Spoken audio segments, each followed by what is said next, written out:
नया IBN 7 हौसला है।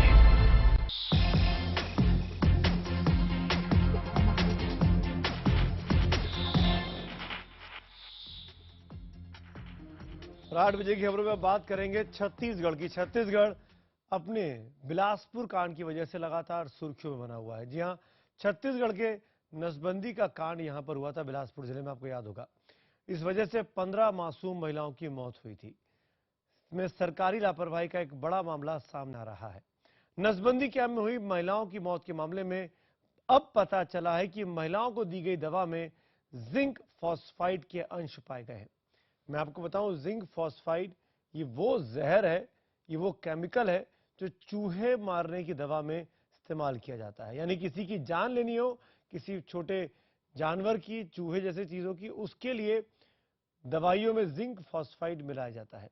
राज्य के प्रधान सचिव आलोक शुक्ला ने शुरुआती जांच के आधार पर यह जानकारी दी है और कहा है कि हो सकता है कि जिंक फॉस्फाइड नाम का यह केमिकल ट्रीटमेंट के लिए देने वाली जो दवा थी उसके साथ मिल गया हो, यानी जानलेवा बीमारी जीवन रक्षक दवाओं के साथ मिली और उसने लोगों की जान ले ली। नसबंदी मौत मामले में नया खुलासा, दवा में मिला था चूहा मारने वाला केमिकल। बिलासपुर में नसबंदी के दौरान हुई महिलाओं की मौत में चौंकाने वाला खुलासा हुआ है। नसबंदी कैंप में ऑपरेशन के बाद महिलाओं को जो दवा दी गई थी, वही दवा उनकी मौत का सबब बन गई।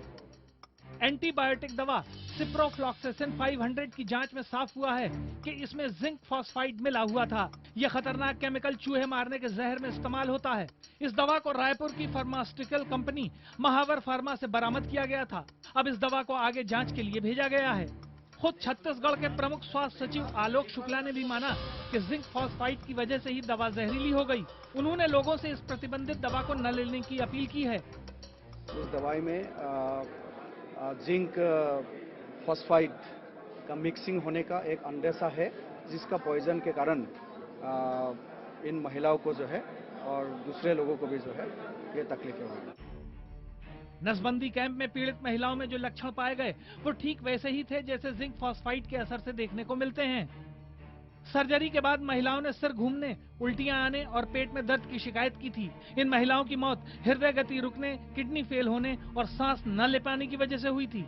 इस पूरे कांड के बाद राज्य सरकार ने आनन फानन में इस दवा को प्रतिबंधित कर महावर फार्मा की दवाइयों को जब्त करना शुरू कर दिया है। तमाम दवा विक्रेताओं से ये दवाएं मंगाकर नष्ट करने का आदेश दिया गया है। अब तक 1 लाख से ज्यादा दवाइयां बरामद की गई हैं। इसके साथ ही महावर फार्मा के डायरेक्टर रमेश महावर और उनके बेटे सुमित को रायपुर पुलिस ने शुक्रवार को गिरफ्तार कर लिया।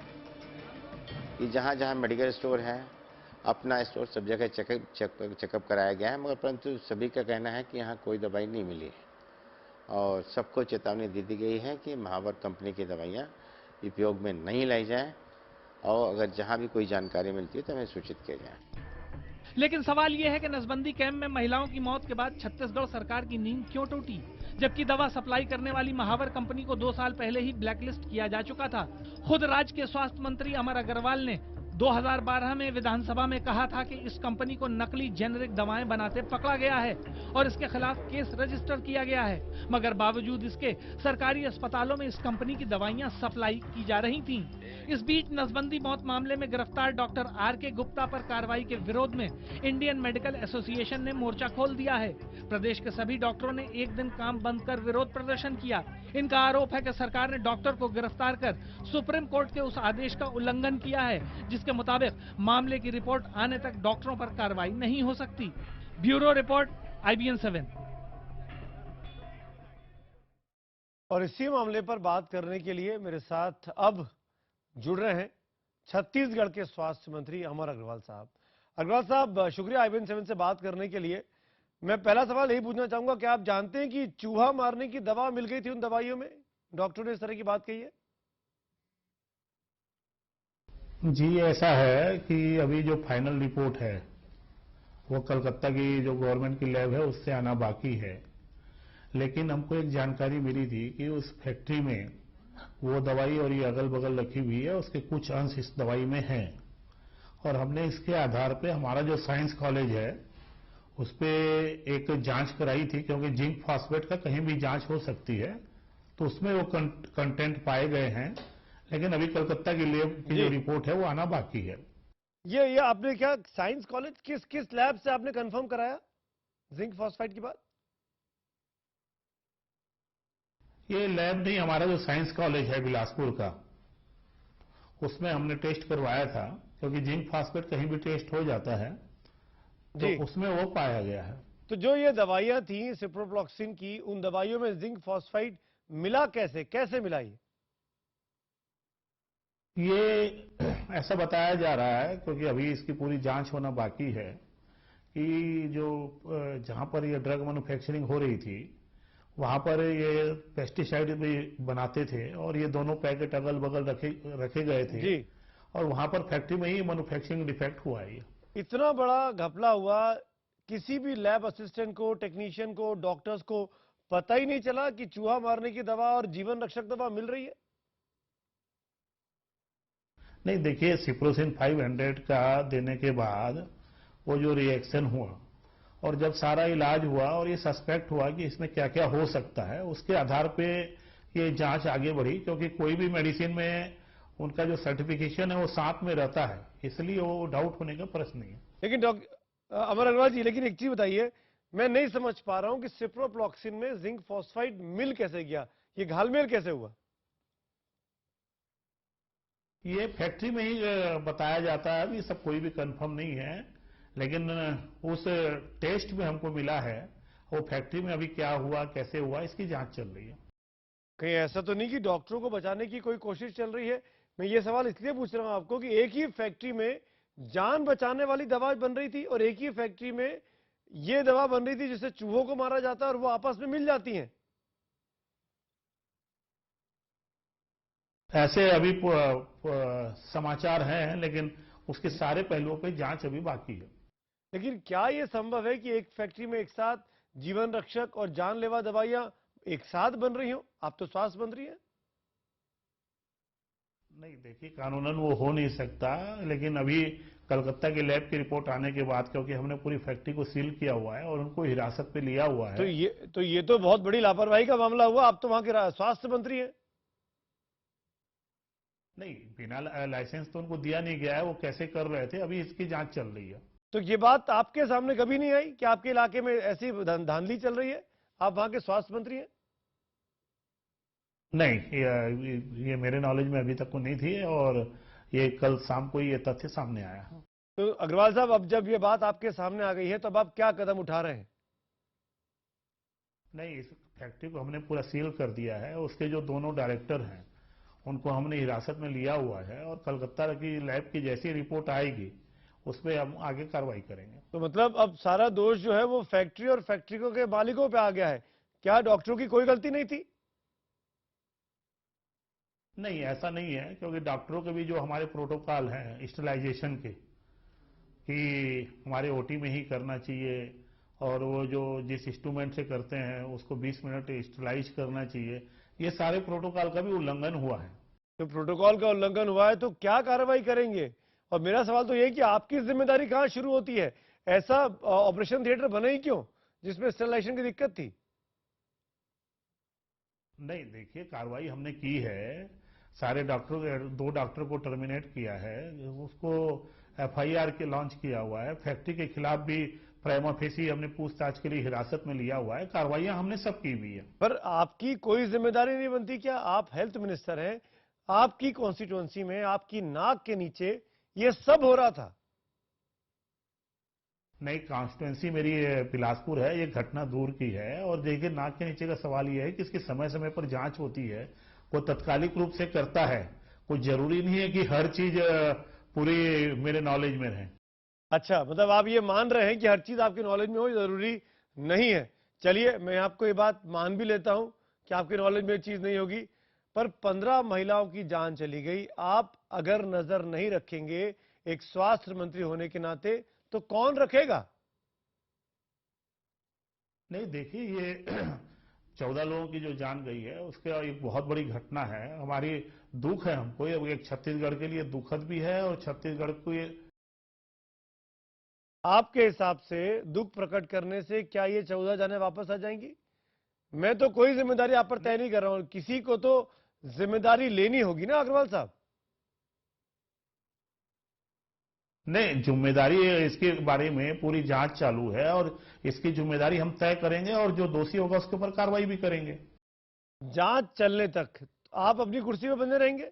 आपकी विभाग की जांच हो रही है, आपकी विभाग में इतना बड़ा कांड हो गया और आपको नैतिकता के आधार पर लगता नहीं कि इस्तीफा देना चाहिए? नहीं, ऐसा मेरी नैतिक जिम्मेदारी है, जो बचे हुए पेशेंट हैं उनकी ठीक करना, क्लियर करना, सारे तथ्यों का पता लगाना और उस पर कार्रवाई करना।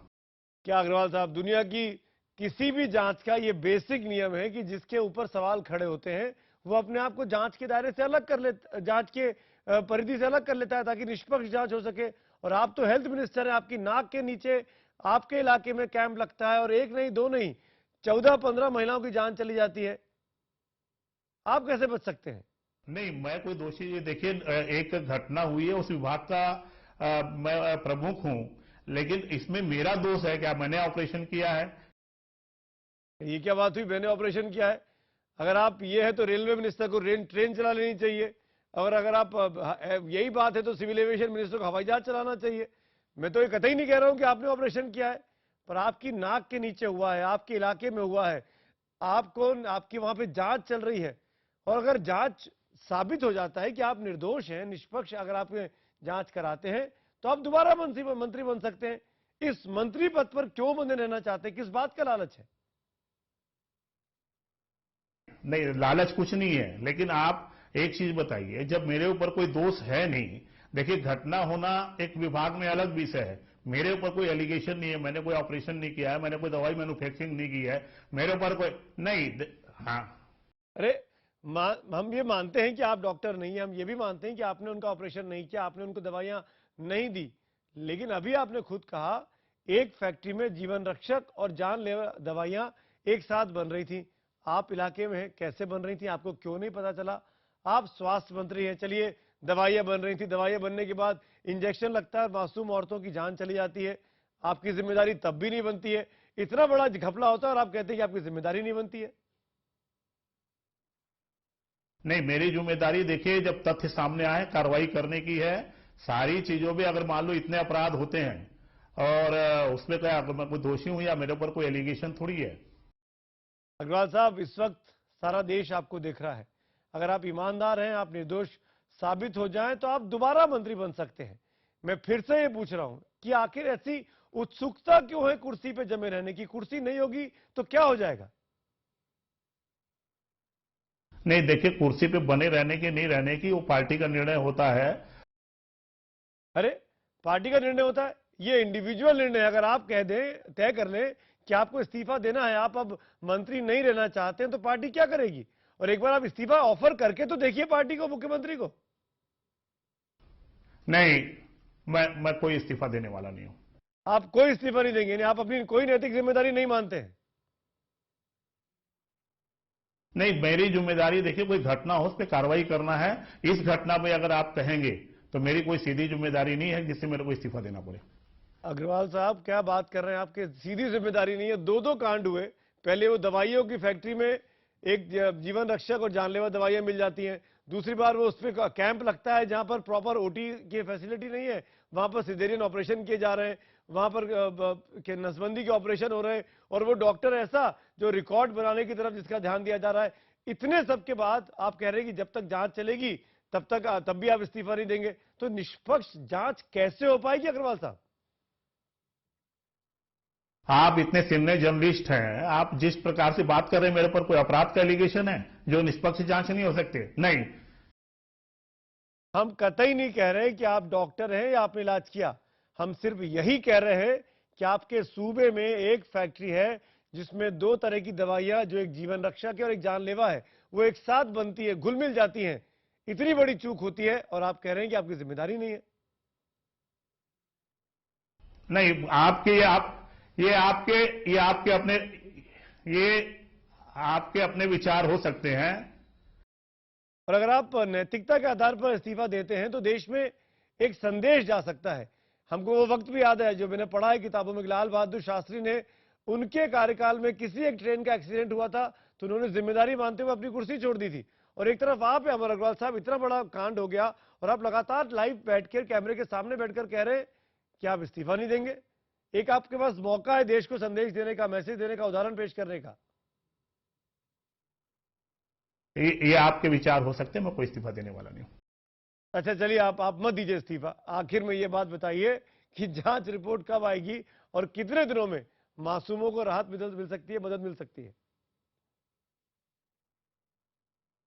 नहीं देखिए, रिपोर्ट आज कलकत्ता लैब की आ जाएगी। इंजेक्शन के में प्रोटोकॉल 15 दिन का है और ये सारा जो है 15 दिन के अंदर सारी जांच कर देंगे, सारे तथ्य सामने रख देंगे और जो जाने गई है उसके प्रति हमारी संवेदना है। लेकिन हमारी आज पहली प्राथमिकता है कि वो 85 लोग जो हैं उनकी जान को हम बचा सकें।